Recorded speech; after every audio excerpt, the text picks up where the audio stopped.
आता मात्र प्रत्येक हालचालीवर लक्ष ठेवेल आणि प्रामाणिकपणे ज्या शेतकऱ्यांचे किंवा समाजातल्या वंचित किंवा जिथे अन्याय अत्याचार होईल त्याच्यावर आवाज उठवेल आणि त्याच्यातलं हे पहिलं पाऊल की जिल्हा बँकेच्या 21,000 शेतकरी 291 संस्था याला त्या ठिकाणी बळकटीकरणाचे पावलं टाकून प्रवाहात आणलं पाहिजे आणि 2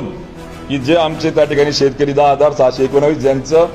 सचिवांनी नाकारले डायरेक्ट प्रीमियम जवळ करून त्यांना आता प्रवाह बाहेर टाकलंय त्यांना प्रवाहात आणून त्यांचा प्रीमियम परत घ्या शेतकऱ्यांच्या कंपनीला टाळवरचं लोणी खाऊ नका उलट राज्याचा हप्ता द्या आणि त्यांना पुढच्या योजनेचा त्यांना प्रीमियमचा लाभ द्या आणि 2 की ज्या 11,300 शेतकऱ्यांचं क्षेत्र कमी जास्त म्हणून त्यांना त्या ठिकाणी आपण नाकारतायत त्यांचं ऍक्च्युअल क्षेत्राप्रमाणे त्यांचा राज्याने प्रीमियम तात्काळ भरा म्हणजे इकडे तुम्हाला दलाल्या करायला पैसे आहेत इकडे लोकांना आमिष दाखवायला पैसे आहेत